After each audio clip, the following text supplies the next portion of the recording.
Hey, everybody. It's Karen Anderson here. I don't even know what I was going to come up with something to try to make a joke, but I'm just too tired not to. So I'm just going to say, or too tired to. I'm just going to say happy April Fool's Day. Happy April Fool's Day to you, Joshua. Happy April Fool's Day to me. I'm too tired because, and a lot of people know why, and you know why, because I had the joy and bliss and glee to meet up with Diane Bishop of Aortic Health Unlimited, Diane Bishop, and Sean Nicosia, who volunteers with us and is on the board of Think Aorta. We did a little girls' trip Wednesday to Sunday. I landed in Alabama, went to Mississippi, and partied in New Orleans. And I'm too old, but I tried Pinnacle whipped cream, and now I have another new best friend. Doesn't go really well with Fireball. Separately, they're good. They don't necessarily like each other in my belly, but going down, they were good because one makes your throat numb and it's very easy to throw back the other one. Just saying. And you know that we had a nice night. Although I will say I don't remember much about our conversation, although I know that I called you and Diane's like, we talked to Josh. When we talked to Josh? Like 6 o'clock? Oh, I'm it like, was so good. oh, mm-hmm. Good times. All right, but let's get started. Let's not hold all of the people up. All right. So week in a review. What do we do here? We talk about the week before. We review it. Give you a chance to kind of say hi, lend your two thoughts. Two thoughts, 10 cents. See, I get those. I get them screwed up. I still have the giggles. I'm sorry. There's no guarantee that this is going to remotely be professional. I am rare form. All right. You know what I'm trying to say. You get a chance to lend your six in a bush to the conversation. And in one hand, there could be the early bird. But before we get started, please click like. Please click subscribe. Click the bell so you're notified every time we go live. We do have some, live events, I think, happening this month. We've got a lot of stuff coming up May and June. And we do have a great live Survivor series coming up on April 6th. It's right around the corner. You guys want to hit that bell so that you remember. It helps you. It helps you remember. So you can join in and ask any questions that you might have by utilizing that comment section. All right, guys, let's get started. Wait. Before Let's we get not get started, started. right out of the gate, I just want to say hi, Just Mark. Hi, Hi, Just Velda. Mark. Hi, Velda. Happy April Fool's Day. Hi, Nadim. Hi, Christina. Hi, Bruce. Wait a minute. And hi, Chef Rob. Wait, Right out all of the these gate. people Right are out of the here gate. right now? Right now. Oh my God. I feel like I'm hung over today because I'm not haven't slept. And I'm like, thanks so much, guys, for joining in on April Fool's Day. Now I wish I did have something special. You know what? Because you guys are all so awesome from showing up. Maybe we will spin a wheel today. We'll see what we've got going on and we'll give away your choice, magnet or a decal, just because, or maybe we won't. Maybe that's the April Fool. No, I'm kidding. I'm not kidding that I'm kidding. I'll give away something today. All right, guys, let's get started. Hey, thanks so much for joining. It means a lot to me that you're here. I really do appreciate it. I feel very supported in my time of need today. And you all on the Hangouts thought I couldn't hang. I made it most nights till like 12:30. It's amazing for me, I swear. Woo! All right. Medical Monday, everybody.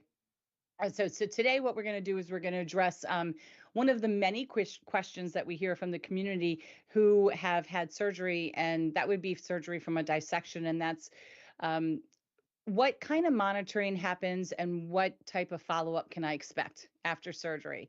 And explained on page 49 of Aortic Dissection, the patient guide. So if you guys have your guide or you have it downloaded, I'm referencing page 49. In the first year after your aortic dissection, you're probably going to have one or more CT or MRI scans. It's really checking your entire aorta. They're going to check the whole thing, make sure that uh, if you had a graft, that everything's healing properly, everything's flowing properly, that you're profusing your blood through the true lumen, and that you maybe are have thrombosis or clots forming in the false lumen, which is a good thing, right? So you might visit a cardiologist, and some people might only see their surgeon. But when you go to the cardiologist, you're going to have echocardiograms. And you probably already knew this because I think most of us have an echo every time we go to the cardiologist. That job is to take a look at your heart and see how it's handling the surgery, because sometimes people develop AFib or some types of irregularity in their heart rhythms. A lot of us end up having our valves spared, and instead of having to have them replaced during dissection surgery. So they're taking a look at your heart function and how well your valve is opening and closing.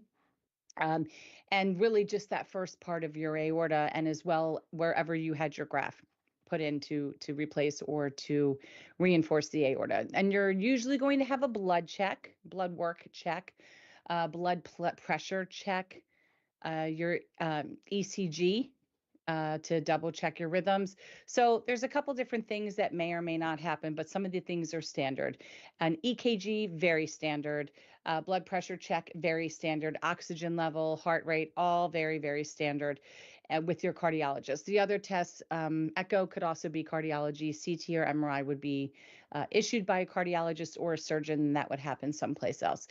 In your subsequent years following, it's very normal to have these types of tests ordered annually. Aortic dissection is a condition that's going to require lifelong monitoring. This is not a one and done. And I think what we find is in some communities, they think, I'm done, I'm fixed. And they tend to not go back. Now, this could be cultural, it could be financial, but you are going to have to go back. And if a doctor ever says, you're good, I don't need to ever see you again, run and go find another doctor, because this does require lifelong monitoring. It's very important that they check your aorta to make sure that everything is okay. You should not miss your routine scans and appointments. And here again are some of the tests that you can expect to have. CT, I say MRI because some people don't really want all the radiation. There may be a comorbidity or a second issue, and the radiation is just not great for them. Others might be allergic to the dye, and if the physician is more comfortable using a dye, they may switch them to an MRI and an echo. The results of these scans and these tests are going to be reviewed by the team that's caring for you and will be explained to you at your appointment. So first thing to also understand is you're going to get a result. If you're like some of us who are fanatics, we just want to see the results right away. And those results are read by the radiologists. And radiologists tend to read things very differently than your surgeon or your physician. Surgeons will actually put the scan up on a much larger screen and they physically measure it themselves. So when you get these results back from CT or MRI or echo, please don't give a lot of weight to the measurements that you see, because you're not the surgeon that's looking at it, making that determination when they feel an intervention would be best suited. So take a look at it, sure, put together your questions, but wait until your doctor comes back and presents to you, is it time or is it not time, and what type of intervention will there be? So be prepared with your medical questions. So that's basically in a nutshell to answer some of these questions we hear about. All right, now I've had surgery. What do I expect moving forward? We took that right out of page 49 from Aortic Dissection, the Patient Guide, which if you don't have a copy, feel free to go to the front page of our website, resources, or Hope Shop, and you can download a copy for free right there or order a copy. That's your Medical Monday. Everybody that's joined us. There we go. Good job, Karen. Thanks. It's so weird. For the very first time, I have you minimized on my second computer screen, so I see you there. So if I see you smile, it's going to make me giggle. Sorry. All right. We're moving on to Topic Tuesday. All right. This is not a post from me. I'm not sure if it's Adam or Duke, but we're going to find out. All right. What's up, family, is what it says. I hope you're all doing well this lovely Tuesday morning. Welcome back to another week of Topic Tuesday, where we're really going to be learning something new together. And this past Topic Tuesday was really focusing a little bit more about aortic valve disease, which can really happen to any of us, unless, of course, you have a bicuspid valve. You were born with that. That's considered more of a congenital heart defect. So again, you don't develop a bicuspid um, quadcuspid. You don't have a difference in cusps that you develop. That's something you're born with. And specifically, this post was honing in on two different types of uh, issues with valves and the types of valves that can be used to replace or repair them. Okay, because we get a lot of questions about this as well. So here's a brief review: the two main types of aortic valve disease that we've talked about in previous weeks. And the first one was stenosis. Do we remember what aortic stenosis means? Aortic stenosis means that the valve is too tight and the valve is hardening. And this can happen as we age. It's pretty normal for that to happen to some of us, and that really happens because of a deposit of calcium and fats and cholesterol along the leaflets that are in your valve, and it causes it to harden, and it causes it to lose its ability to expand. And we need these leaflets to be flexible and to move. And stenosis can happen in any part of the vascular system. A vein can get hardened. Another artery can become hardened, can have deposits. It can become blocked. And we don't want to lose that flexibility or sponginess, which is why a lot of you are on valsartan or losartan. I believe that's the ARBs. Those medications, and I could be wrong, but those medications specifically help keep flexibility in your valves, not valves, in your arteries, in your veins. Okay, so here's a picture of stenosis. So here you have your aortic valve. This is your left ventricle. There's your aorta, right? And this is what a normal aorta is going to look like. These are actually your three leaflets, your three cusps of the aorta. Here it is with all these icky deposits, blah, blah, blah, right? This is going to cause a little bit of this is your stenosis. This is hardening. It's not coming together very well. It's not coming together tightly. There's also aortic regurgitation. So that's floppiness of your valve, right? It's too loose, and it means that the valve is not tight enough. So it's going to let flow of blood to go backwards or regurgitate, and it leaks backwards goes into the heart with each beat due to an inadequate seal between the leaflets, which I was just mentioning. So here we go. Here's your blood flow going up into the aorta, but if it's floppy, it's going to come back down into the heart. And this regurgitation comes in different degrees. So, and all your valves have an opportunity. Your mitral valve, your pulmonary valve. I think the other one is tricuspid valve. I think that's the right word. I'm tired, people. But let's talk about the aortic. Any of them can have a degree of regurgitation. It can be trace, mild, mild to moderate, moderate, moderate to severe, and severe. So I don't know the different percentages for all of them, but I'm at moderate, and I have almost 40% regurgitation back into my heart with moderate, not near having any surgery at all, not even close to it, which kind of sucks because I have symptoms. I have some shortness of breath, a little bit of fluid retention, not bad at all, but mainly a high degree of shortness of breath and some other funky things that we believe it's because of the valve. But that's what happens when you have aortic regurgitation. And again, this can happen in any of your valves. So we don't tend to talk about mitral valve or a prolapse or something like that, because that's really very specific to the heart. Aortic valves are specific to the heart, but they can impact our aortas. That's why we talk about the aortic valve. Okay. When it comes to replacing your aortic valve, there's two options. And you can have a mechanical valve. We talk about this all the time. It's made of a metallic material, or you can have a bioprosthetic valve, which is made using animal tissue. And that's either pig or cow tissue. Okay. And each of these different types offers their own benefits, kind of also offers what you might view as a con. So a mechanical valve is made out of non-immunogenic, like I got that word right, I think, metallic material that's designed to decrease the risk of your body forming a reaction to it. So you're not going to reject a mechanical valve. You don't have to worry about taking really with either of these, any type of anti-rejection medication, but you're not going to reject or have an issue with the mechanical. They're considered actually to be the most durable type of valve and the most long-lasting type of valve. We usually hear people say, It's a one and done, but they can pump for 20 to 30 years before they even possibly begin to wear down. So it is really a primary choice for people in younger patients, and younger they say 50 to 60-year olds. So it is a nice thing to read when I'm in that bracket and I'm considered young when you're talking about valve replacement. But let's just say anybody 60 and under, they're going to want you to consider getting a mechanical valve because that hopefully should take you through the rest of your lifespan. Okay. However, the main drawback of utilizing a mechanical valve is that you need to be on a blood thinner for the rest of your life, specifically Coumadin or otherwise known as warfarin. And this is to make sure that you don't develop any type of blood clots on the metal surface. All right. So that's something you have to think about. And I also hear that a lot of people talk about they can hear the click, clack, tick tock of this valve. So if you're somebody that you think this is going to make you insane, I also hear that people get used to it.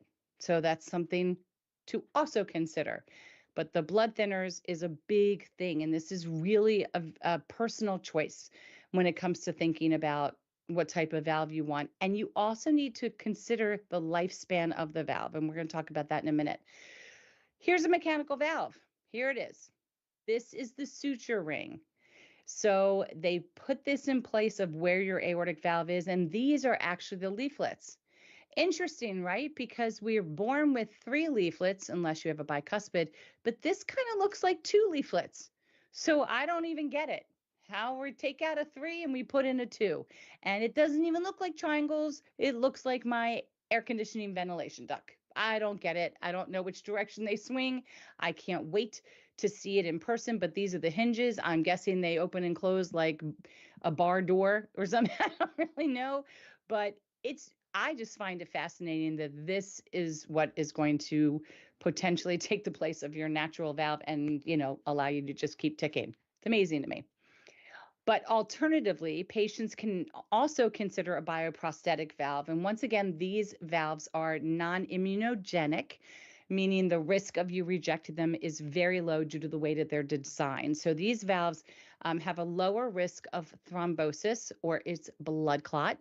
Okay, so they already carry a low risk of blood clot. So you do not have to be on a blood thinning medication like warfarin or otherwise known as Coumadin. You don't have to be because when you have a tissue valve, it's not going to allow clots to form on the tissue. However, unlike their mechanical counterpart, bioprosthetic valves, they're more susceptible to a calcium buildup over time. And the natural aortic valves leading to a premature structural valve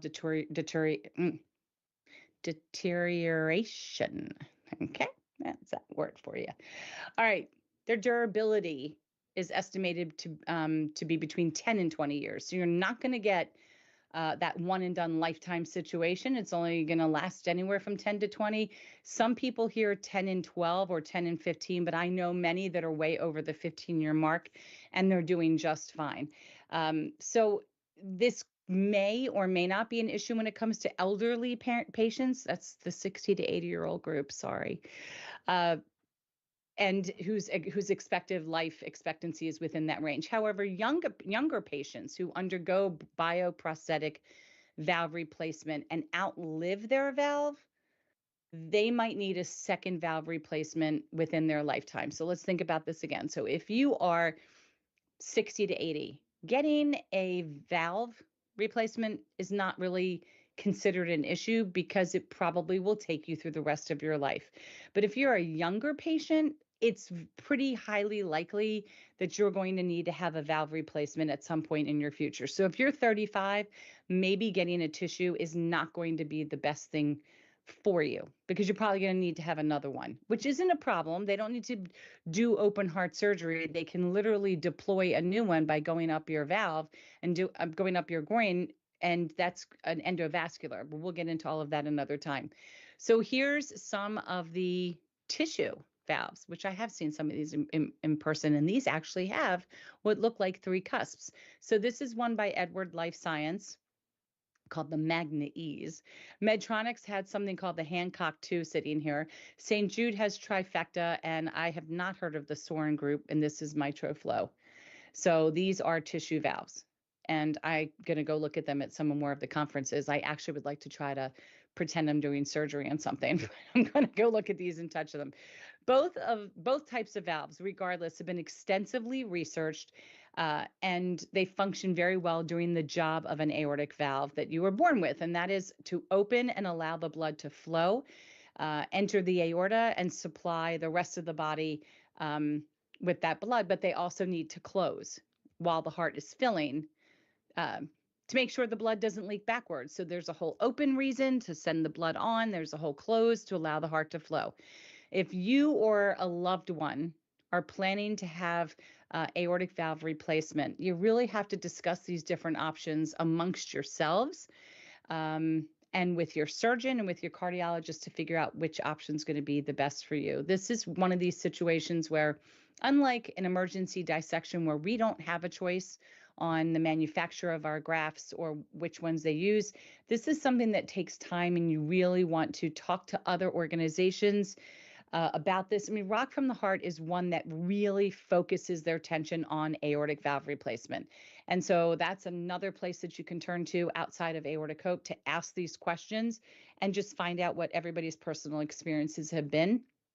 And because, saying to your surgeon, what would you tell your mother to do, or your sister, or a friend in it you can't really get, I think, uh, you just can't get a decision that's um, where they're not adding their own medical knowledge into it. And I can't think of that word, but you know what I mean. So I think do the research and make some personal choices based upon what you find out. I know for me, I am not going to go mechanical as of today because I can't live with the TikTok option and I don't want to be on blood thinners.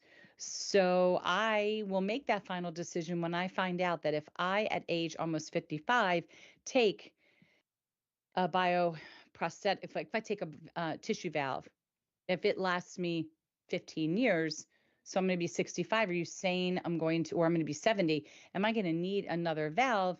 Well, what does that mean? Can you deploy another tissue valve easily through the groins? If you can, great. I'm going to do it. Plus, I don't know what advances are going to happen in 15 years.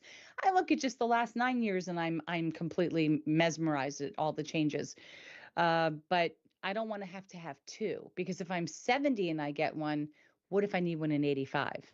Like, will I care? I don't know. Who knows? But this is why I'm trying to hold off on having one. The further I can punt this down the line, the easier it'll be for me to choose tissue. Because 95, I'm not thinking I'm replacing anything, and you only get to replace what's in there once or twice. I think you don't get to just deploy new valves 3, 4, 5, 6 times. Then you have to cut something out because it deploys right in the place of the original one that you put in. So there's a lot of things I have to think about. So I'm sure there's a lot of things you guys have to think about. And I'm sure a lot of you watching this, I would love to hear what you have to say. How did you make this decision? What was it based upon your lifestyle? What led you to make the decision that you did for your type of valve? I think it would make for good conversation. We have an Yeah. interesting conversation in chat here. Oh, Um, okay. Nadim, who found out about his aorta in 2012, was Mm-hmm. asking, "How do I join?" And I wasn't sure what that was about. But he said, "Can I get my aorta valve repaired?" Right, and this was Yeah. early in the show, right? Mm-hmm. And then he also said, "My ascending aorta is 5.3. Can it rupture?" And Chef Rob has been doing a very good job of saying things like, "You need to talk to your physician," so on and so forth. Yeah. What he did say, though, is his surgeon says it will be a Bentall procedure. Yeah, it's Monday morning after a long weekend. There is a difference between a David procedure, Bentall procedure. There's a couple names of procedures, and I can't right this second remember how that procedure goes. But to answer the first question, yes. Uh, your ascending number to some people would be like, oh my God, you should have it fixed. To other people, depending upon your body size, 5.3 with a good valve may not be ready yet. And there's statistics that say when they make that decision. And what's interesting now that the aorta is its own organ. These different zones where these aneurysms are being diagnosed and having treatment and intervention recommendations are very different because they've now been zoned out, basically. So these decisions are being made with a lot of thought and a lot of statistics behind them. There is not one answer for anyone. And to give an answer bluntly to the question of can something rupture or dissect, ruptures and dissections can happen at any size. It has little to do with the actual size as much as it may have to do with genetics, blood pressure. And this goes beyond just the general nature of what when you take your blood pressure cuff, it's the pressure of that blood and the force. And your pressure changes all day. There is no way to keep it the same number all day long because we meet, we breathe, we move, we talk. My blood pressure is higher now because I'm talking, but it doesn't mean it's high blood pressure. Heart rate, there's so many factors that go into uh, the changes that can occur. You could get a really bad virus or become really sick. And it's not the coughing or the sneezing, it's the ability that your body's trying to rid itself of this infection. So it's one of those things that those are things that you have very little to control. So you just follow the recommendations that your doctor does give you. You have your follow ups, you pay attention to your body, you treat your body as kindly as you can, and you live your life. I would not probably skydive or start taking, just start playing football and crashing into bodies and doing that to yourself. But uh, when in doubt, if you feel something that you've never felt before, you go and you get it checked out. And the really important thing here is if you felt something uncomfortable in your chest, if and when you have to go to an ER, you tell them, I have an aortic aneurysm that is last check 5.3. I have chest pain or whatever you feel. You do not let them keep you in the waiting room, and you make sure they order a CT immediately. You tell them, I have aortic disease. I'm being watched for this. I need a CT right now. That's if you're going to do any advocating, you do that. That's the thing you need to do. Heed those words. But don't think about it in the meantime because it's so easy for me to tell you that. I get it. I mean, you know, your body's going to do what your body's going to do, but you do what you need to do and get yourself to the position where you can have elective surgery. You know, walking's so good, building up stamina so that when you have surgery, it'll be a lot easier. The recovery is the idea of thinking you'll be ready to get up and walk when they tell you to. And that's the goal, right? So you enjoy your life right now until they say it's time for you to have intervention. And it may be open, it may not. All depends on what's going on between you and your physician. What I got. That's what I got. Anything else, Josh, or may I move on to, I don't know what day we are on, Thursday. That was beautiful. Well done. Thank you so much. It's all because of my fun microphone. That's what it is. It's all because it's a great crowd of people that we're moving on to Thoughtful Thursday. What a fun name, right? It's not therapeutic. It's interesting. We just read you something out of this guidebook, out of Aortic Dissection, the patient guide, and we'd love for you to share this. Share this guide across your own personal social media pages, across other support pages that you find. This guide was written by patients for patients and their caregivers, and it's also been endorsed by the Society of Thoracic Surgeons and the Society for Vascular Surgery. Why is that a big deal? Because these are kind of like almost looked at as governing bodies that all these thoracic surgeons join, your vascular surgeons join. So we had to have those boards of physicians take a look at this guide that was written by patients, clinically reviewed and edited, rewritten, and submitted. And they read it and they said, this is good stuff. We want to put our stamp on this book. That's a big deal. It's a big deal. It's very exciting to us. I'll tell you that.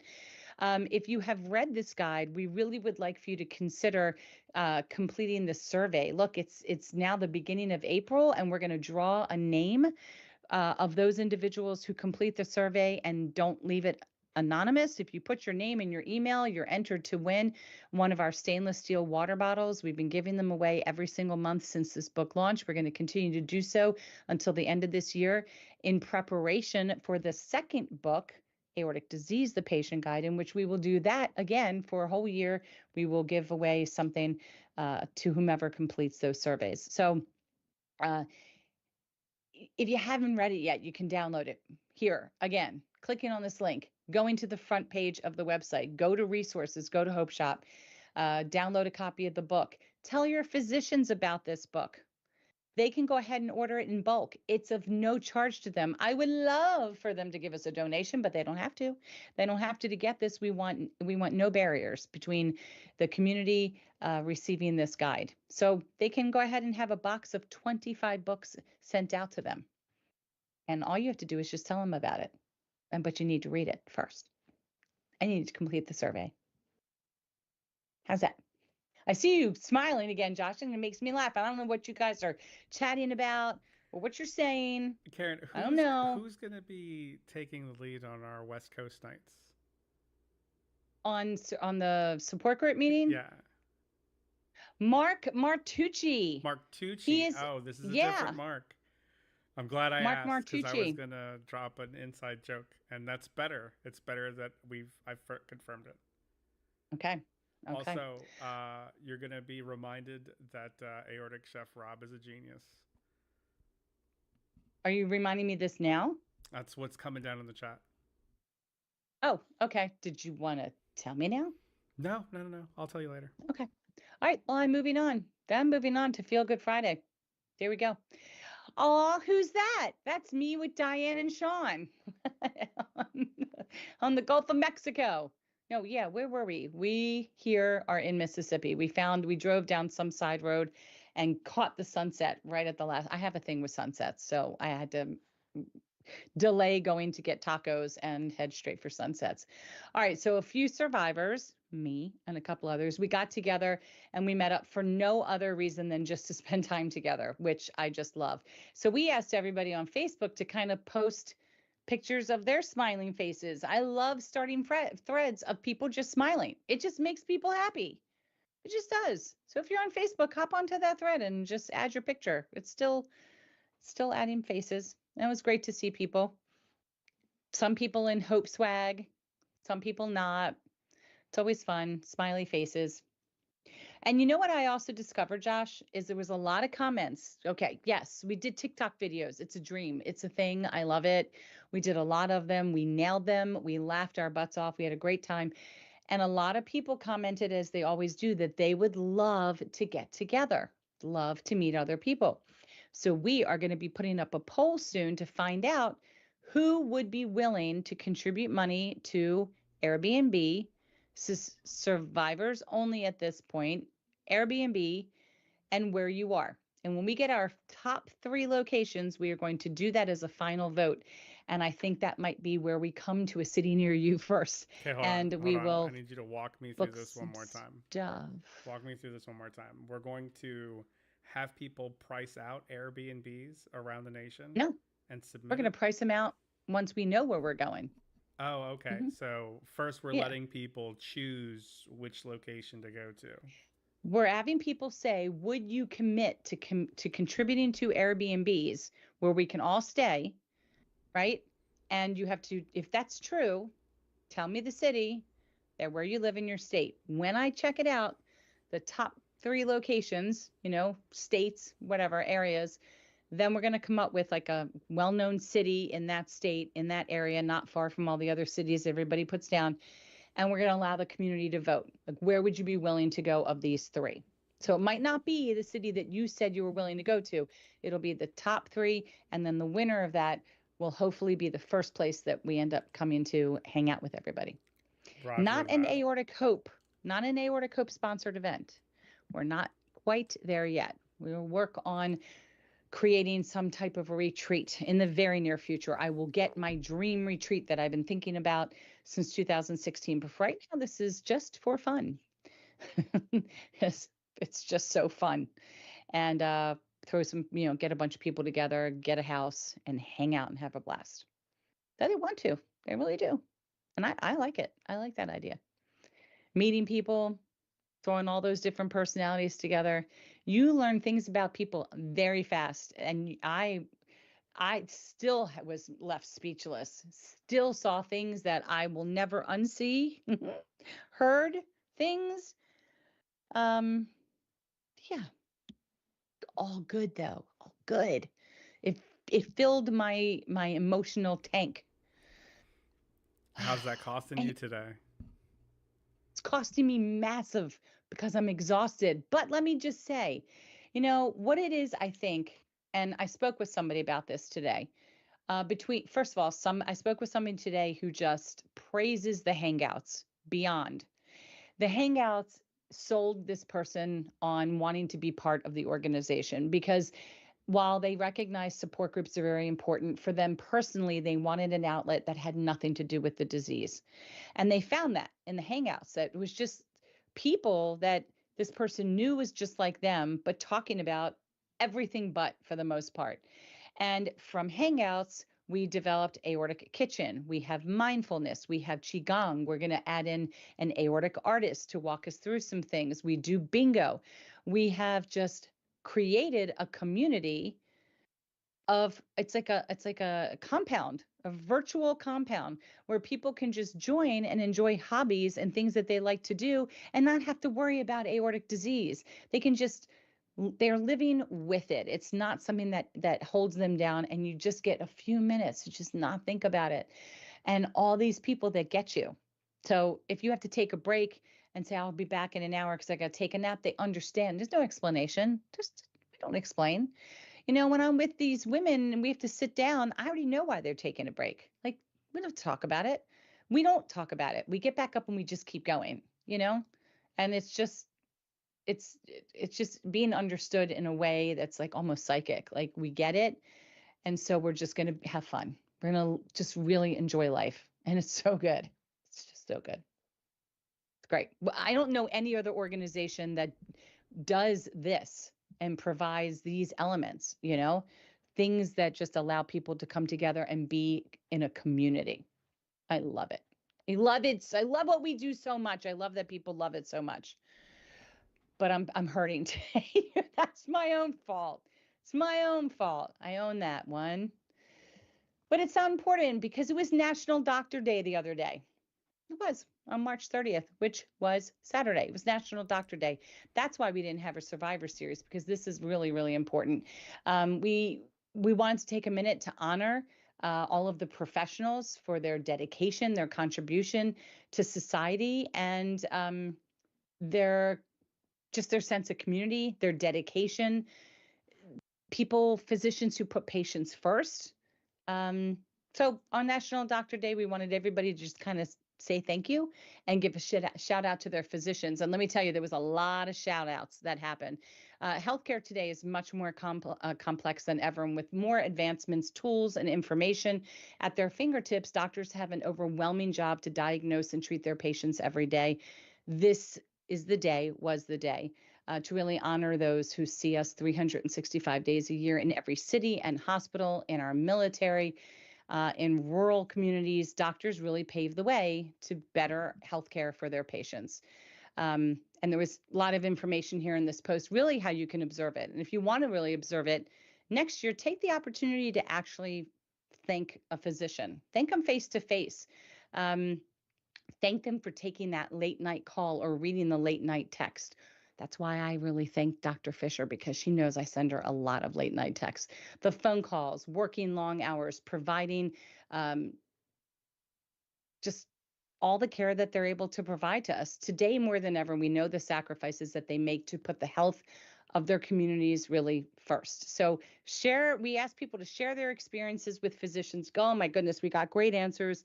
I know I definitely thanked uh, my surgeons and I thanked Dr. Fisher and I thank all the physicians that have been willing to come on here and take time out of their lives, like Dr. Prakash. Let's see, we can go through them all. Dr. Laffin, Dr. Churchill, Dr. Braverman, Dr. Milowitz, Dr. Udelman, just for being such a great friend, mentor, and consultant with Aortic Hope and on the board of Think Aorta. and everybody had their own personal ones. And what was great is some survivors were like, "Oh, really? I use that doctor too." And I love when that happens because they realize they probably don't live far from each other. They never knew it, and now they just made a new friend. So, National Doctor Day. It's more than just honoring your physician. You're finding people who have the same doctor like you. It was adorable. But So I think you had Molly post this, hmm right? And so she's in the chain of responses, right? And she's like, "Oh, my post is getting so much traction." I know, right? Makes her So feel good too. no. So I go and I check, and I'm used to a bigger number. I thought it was adorable. She was excited. She was very But excited. she, You know what she's you excited know, for? Next Monday. what? Oh, on the 8th and the 15th when she does the weekend review, because she's going live on the 8th. I think we're gonna do live on the 8th, and I think she's gonna be in the air. I think in the following week. I know. So she's pre-recording. She is going back to work. Right? Going back to say, and there are 6 exit doors, 2 in the front, 2 in the middle, and 2 in the back. And when the oxygen drops, make sure to straighten that tube and put it on yourself before you pit it on somebody else. And your seat is a flotation device. She's gonna kill it. She is. I'd say, I think I'm the only one that pays attention when they say, "Can we have your attention for a minute?" I put my phone down and I watch because I want to learn in case there's a problem. This is their big moment. I want to pay attention. And then they may say something really funny on Southwest because you never know what you're going to get there. And it's usually pretty funny. My last couple flights, not so funny. Mm. And I keep my phone on the ready because you never know. Till you've pulled out, people act up. And I want to catch somebody acting up. I don't want to film it. It's just a matter of time. It's a matter of time. Okay, we're going on. We did not have a post yesterday. I hope all of you had a lovely Easter. For all of you that um, observed the holiday, we hope you had a wonderful time with your family. That's what we all did. Okay, moving on. We have finished March, but because I was sleeping yesterday, I did not take it off. So let's take a look at a brief glimpse into April. It's pretty much a lot of the similar. Oh, you already put up the Survivor Series with Scott. Oh, thanks, Josh. I put that on my to-do list. Awesome job. All right, but you know what's coming up tomorrow? It is our Aortic Hope Aortic Bridge support group meeting at 12 noon Eastern Standard. Okay. We also, I believe, 100% confirmation is coming in. We should be having our first support group meeting at the 10 p.m. Eastern time slot, which would be 7 p.m. Pacific.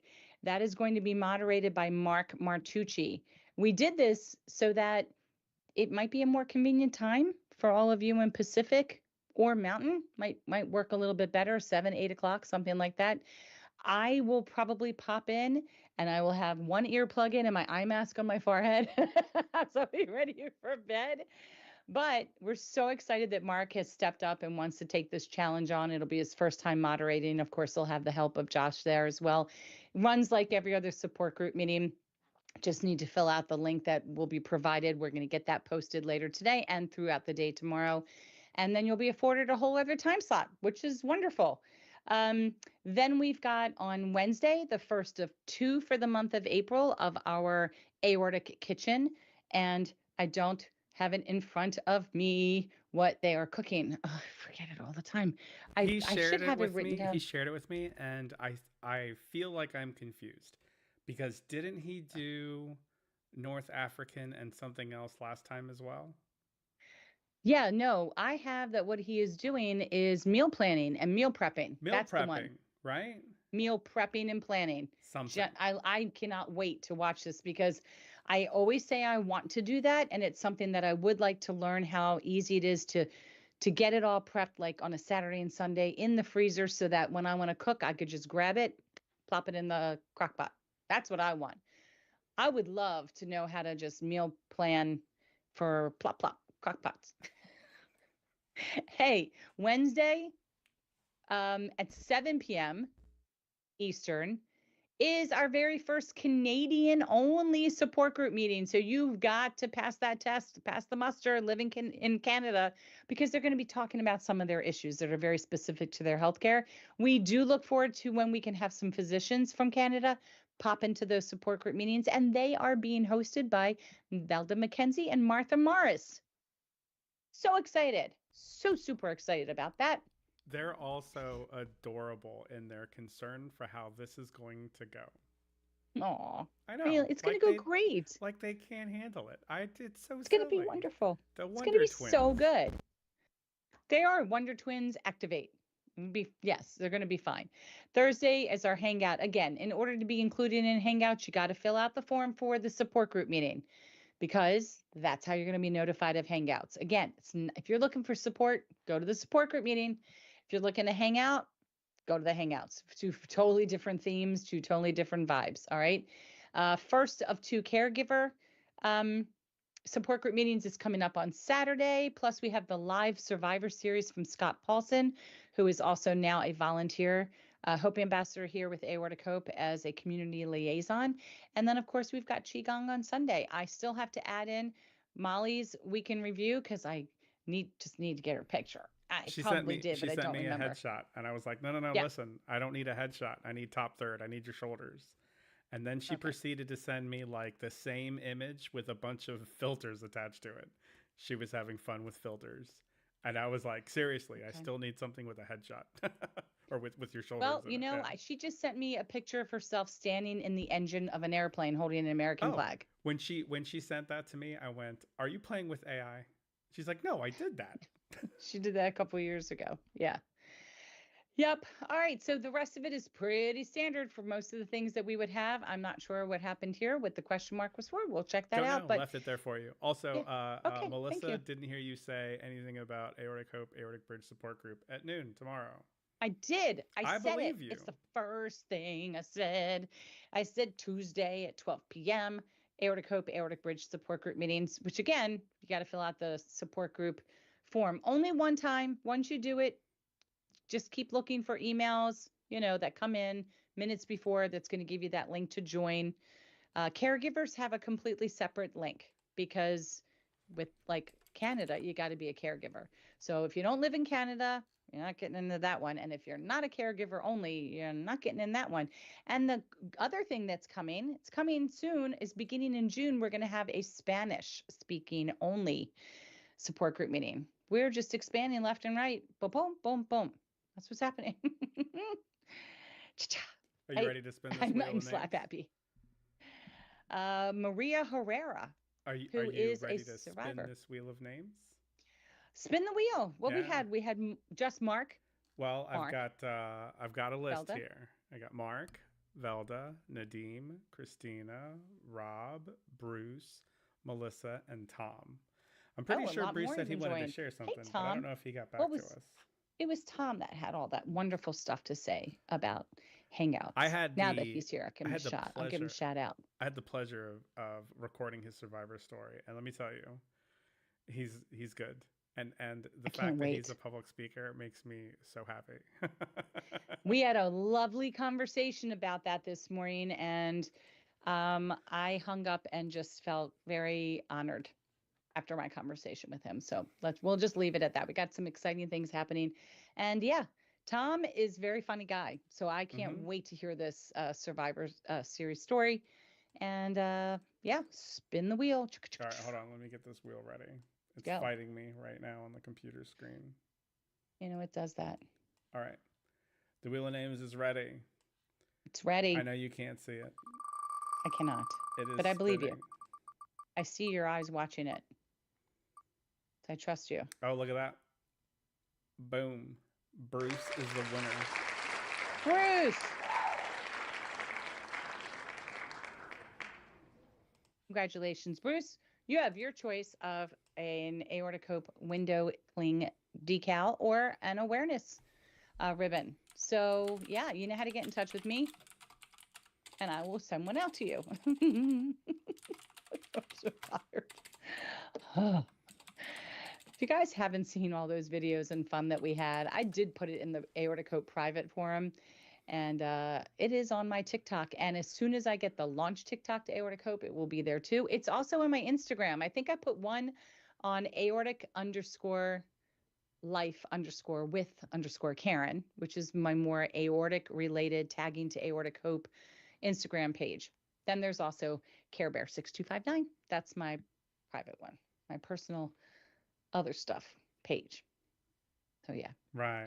All right, everybody, don't forget to click like. Please click like. Come on, do a click like. If you haven't liked everything else, just take a day. Just take like 15 minutes and go through and click like on all the stuff under live. Just start there. That's where it will be the easiest for you to do that. Click subscribe, hit the bell. You'll be notified the next time that we go live, which is going to be on Wednesday for Aorta Kitchen. That's going to be live at 6 p.m. Eastern. And then our next live event will be on the 6th with Scott Paulson telling his survivor story. And click share because there's probably something in this that somebody else will value listening to. So that's all I got. I made it. Hey guys, I'm not going to see you probably for the next 2 weeks. I'll try to jump into some kind of support group or hangout. I will, I promise you. But I am off to have my gallbladder taken out. Yeah. And I do have good news. So we all, without mentioning names, because I'm keeping everything quiet, for those of you that are aware of a community member who recently had surgery, this person is doing amazingly well. Very happy to at least say that. So if you know, you know. And now you know this person's doing really, really well. So thank you all for well wishes. And that's all we got for the today's show, Joshua. Good job, Karen. Once again, you delivered. You always deliver. Score. Even though Score. you were just on the struggle bus all day today. Struggle bus. I'm still on the struggle bus. You know, I feel my bones hurt. And I think it's because of the one TikTok we did for what is it? Wind of the Heart. What's that song called? Um Total Eclipse of the Heart. And it's this one where you're supposed to you sit on the ground, you're supposed to lean forward and roll on your right hip, legs come up, and you end up sitting back up in a different spot, but still facing the same direction. It took me a while to look at how they did it. And then the three of us, we all stared at it and we tried it the first time and nobody hit anybody in the head with their feet. No butts ended up in our faces. We literally just rolled and we made it. And like after doing it 6 or 7 times, everything hurt really, really bad. Yeah, everything hurts. It just hurts. It hurts to laugh, like your tummy hurts. It's so good though. So much fun. All right, that's it. I'll keep talking about it, but Maybe I'm not next going year to. mushrooms? No, No. because a person, and I went live on Facebook with this, you guys, y'all. I almost said y'all. All I can say without saying names, because I'm not going to do it. I'm not going to do it. If you know, you already know. A person, I'm not going to say which one, came back into the car with a lot of Reese's peanut butter cups and Twizzlers and a cappuccino and a Dr. Pepper. Okay, and I was driving. People, I'm not going to say which one. And the person, I said, you do realize you just ate all the Reese's peanut butter cups and you drank the Dr. Pepper and now you're drinking the cappuccino and we both ate half a bag of Twizzlers because let's be honest, who stops at one Twizzler? You just don't because it's really fun to chew it.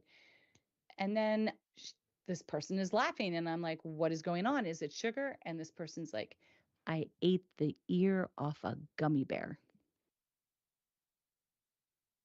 High as a kite. High, so high. And for 20 to 40 minutes, all I heard was laughter. And when you're stone sober, it's a whole other world.